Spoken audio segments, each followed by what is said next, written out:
E, queridos, estamos estudando Efésios capítulo 2, versículo 20. Aí nós já passamos, a igreja, uma sociedade em Cristo. Começamos no versículo 11, na verdade, capítulo 2, versículo 11, a igreja, uma nova sociedade em Cristo. E já estamos aí no versículo 20, né? A igreja é essa nova sociedade em Cristo, uma sociedade que tem origem nas regiões celestes em Cristo. É uma representação do céu na terra, já vimos isso aí. E nós temos as divisões dos versículos aí.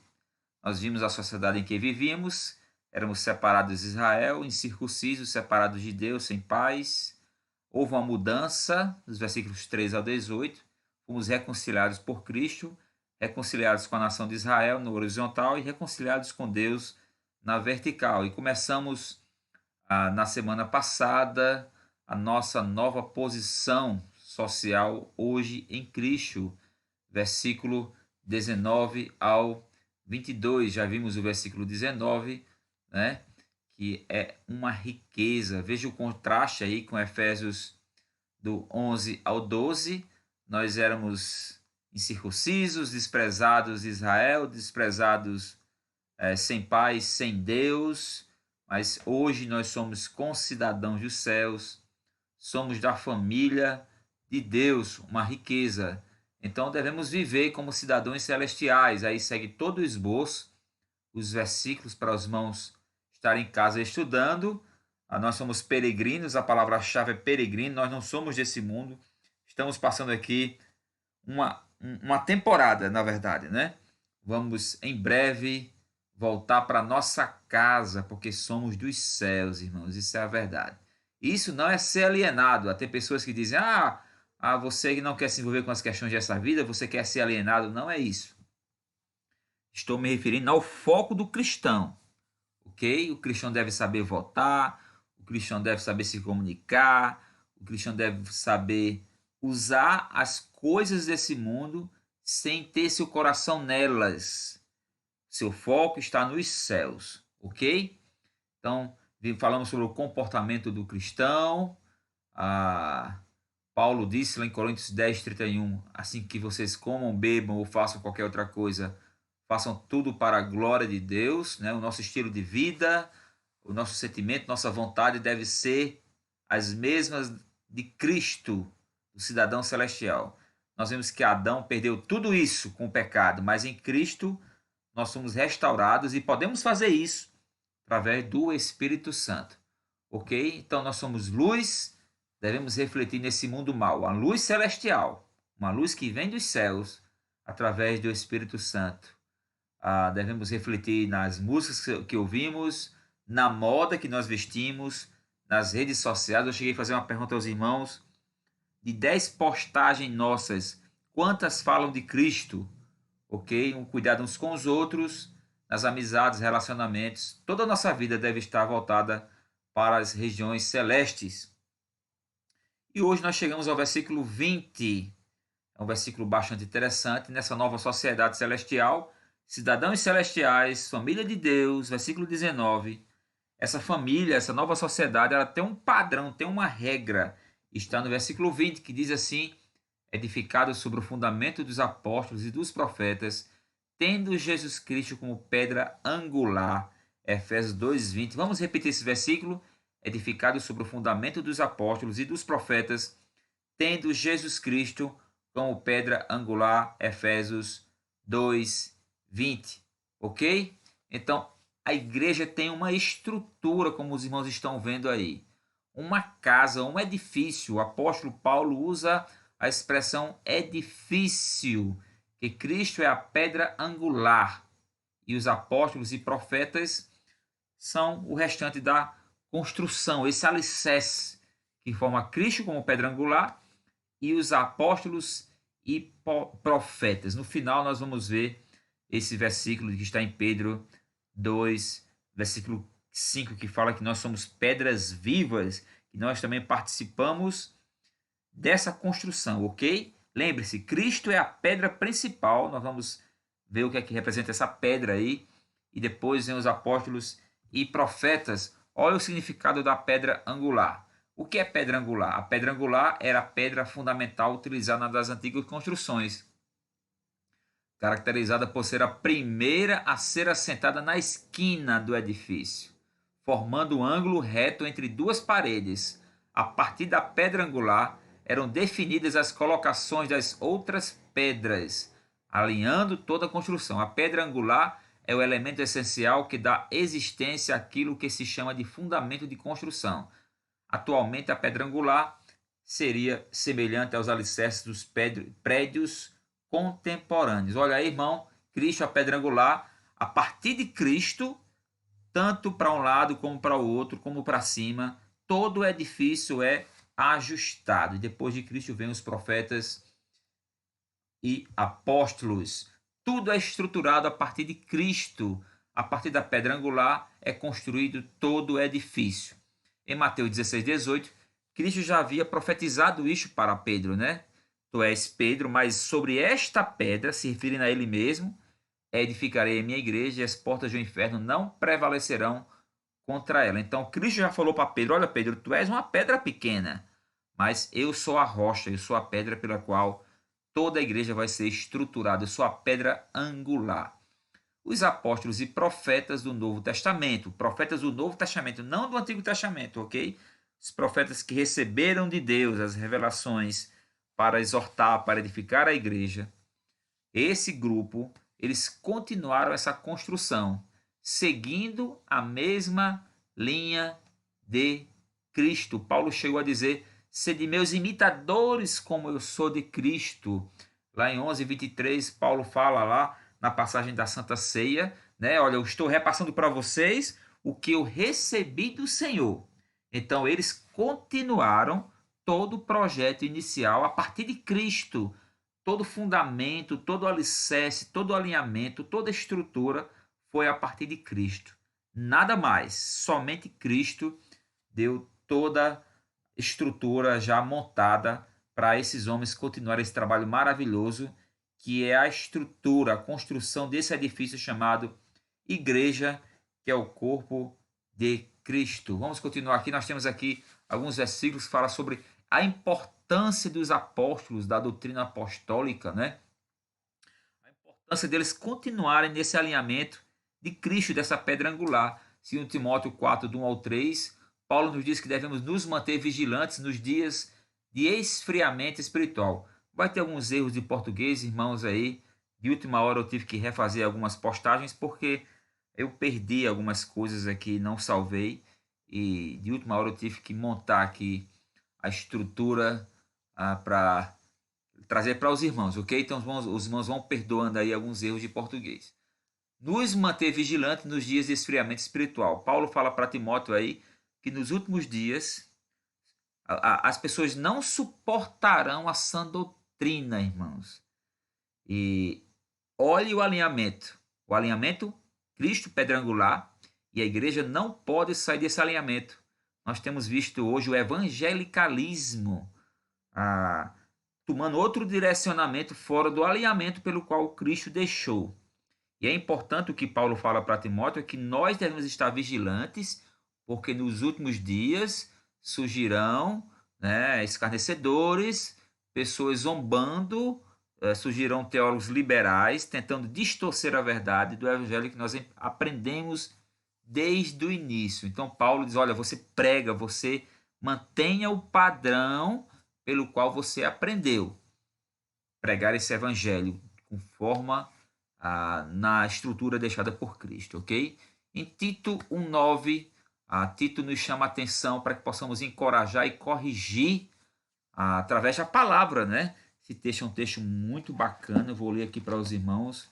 Eu gostei muito desse texto de Tito, e você está em uma Bíblia em casa, irmão, você acompanha aí.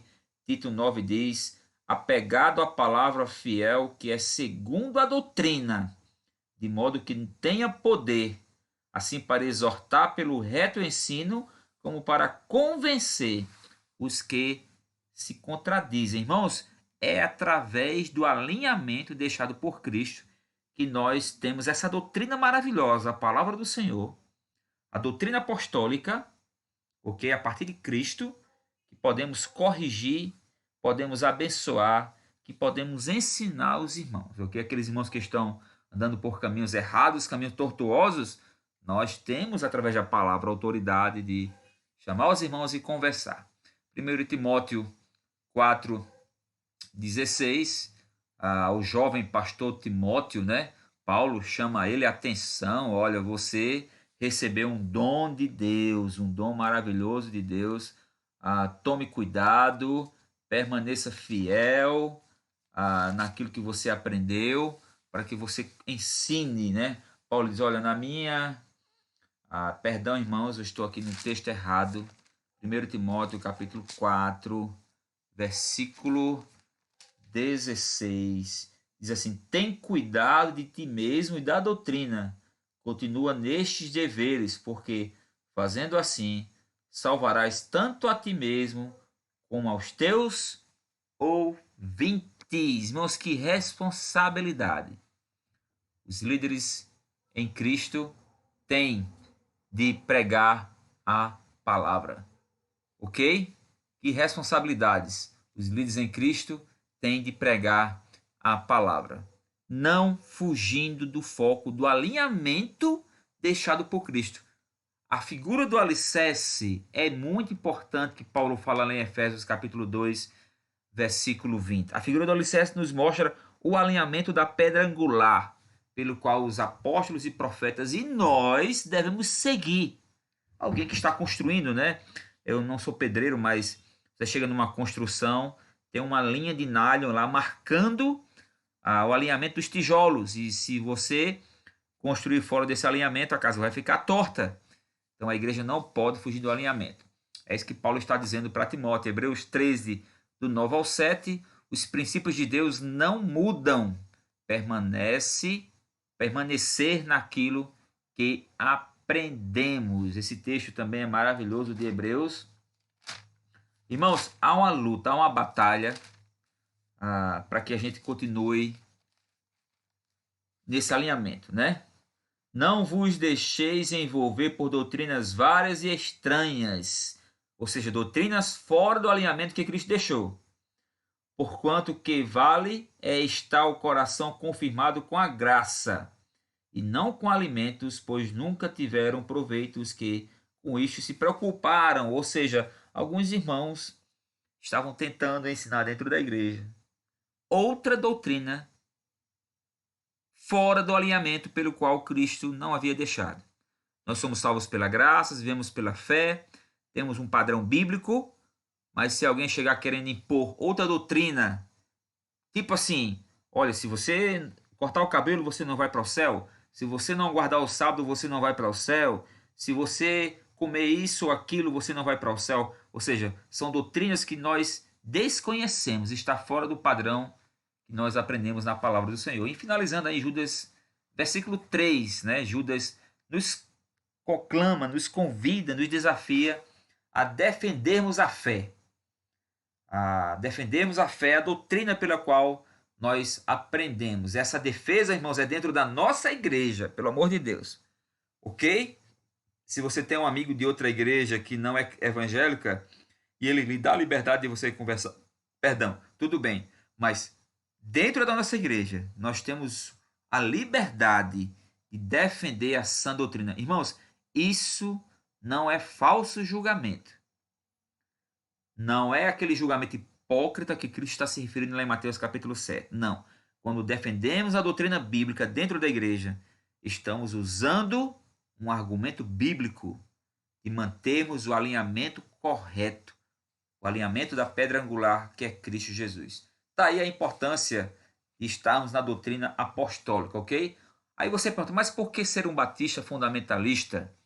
Talvez você diga, eu sou um batista fundamentalista porque eu acho a igreja muito organizada. A igreja tem estatutos, a igreja tem ministérios, tem secretarias, tem tudo que eu gosto de forma organizada. Não, eu sou batista porque é uma igreja histórica, uma igreja que vem lá desde o século XVI, XVII, né?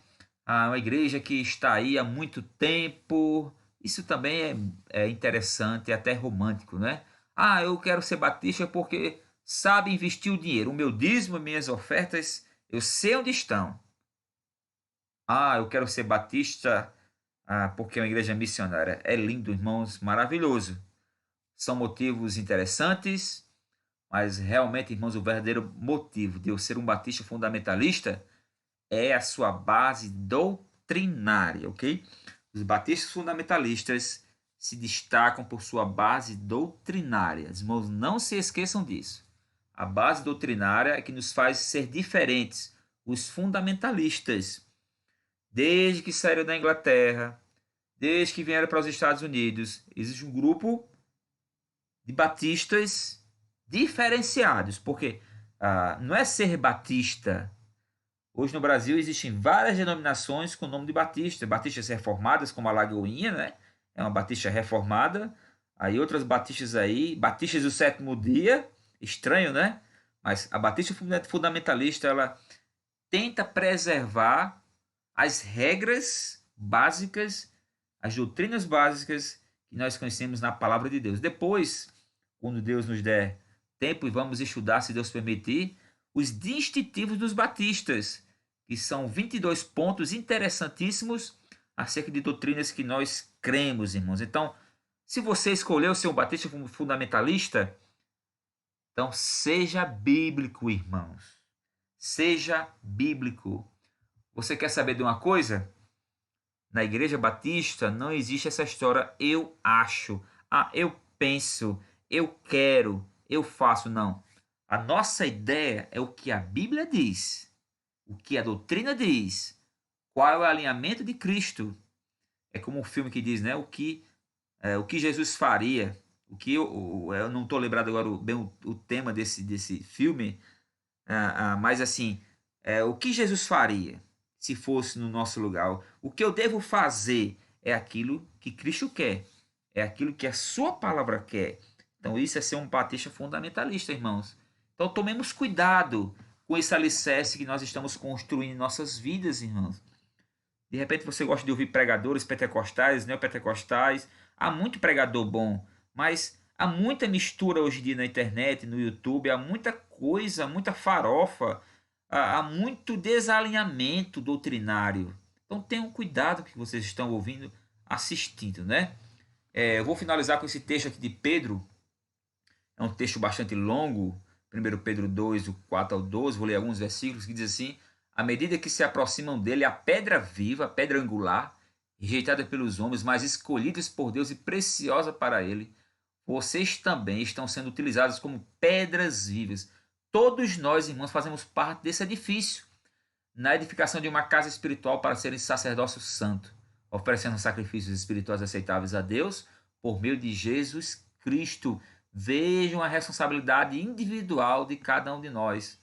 Todos nós somos parte dessa construção, pois assim é dito nas Escrituras: eis que põe uma pedra angular, escolhida e preciosa, e aquele que nela confia jamais será envergonhado. Irmão, se você está andando na palavra do Senhor, na doutrina do Senhor, você não vai ser envergonhado.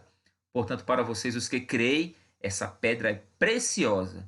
Mas para os que não creem, a pedra que os construtores rejeitaram tornou-se a pedra angular. Para vocês, os que creem, essa pedra é preciosa, mas para os que não creem, a pedra que os construtores rejeitaram tornou-se a pedra angular. E pedra de tropeço e rocha que faz cair. Os que não creem tropeçam, porque desobedecem a mensagem, para o que também foram destinados. Vocês, porém, são geração eleita. Olha só, nós não tropeçamos, nós cremos, nós entendemos o Evangelho pela graça, pelo Espírito Santo.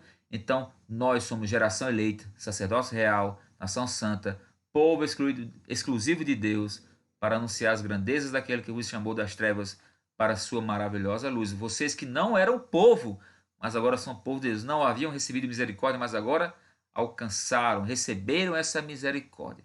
Então, meus queridos, há uma estrutura. Nós somos concidadãos dos céus, nós somos da família de Deus, mas existe uma organização.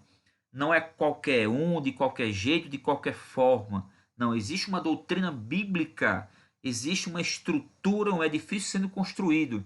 E esse edifício é construído a partir de Cristo Jesus. Esse edifício é construído a partir dos apóstolos. Esse edifício é construído a partir de algo dos céus. E nós devemos viver como cristãos, como pedras vivas, para agradarmos a Deus. Vivamos como cristãos bíblicos, os dias são maus. Então, irmão, você que é cidadão do céu, você que é um eleito, é chamado por Deus, olhe as bênçãos pelas quais Paulo fala em Efésios. Viva a sua vida de forma doutrinária na palavra do Senhor. Irmãos, não quer dizer que nós batistas fundamentalistas sejamos perfeitos, sejamos os únicos que detêm a verdade. Não, não é isso. Pelo amor de Deus. Nós falamos isso, nós dizemos isso com corações alegres em Cristo, por termos essa oportunidade de fazermos parte desse grupo, né? Mas que há muitos grupos aí sérios também, que conduzem com seriedade a palavra do Senhor. E com esses irmãos que são sérios, nós podemos ter comunhão com certeza. Mas louvamos a Deus por nossas vidas, por aqueles que trouxeram até nós a palavra do Senhor de forma fiel, de forma poderosa, de forma correta, alinhada com a vontade de Deus. Que Deus possa nos abençoar em nome de Jesus. Amém.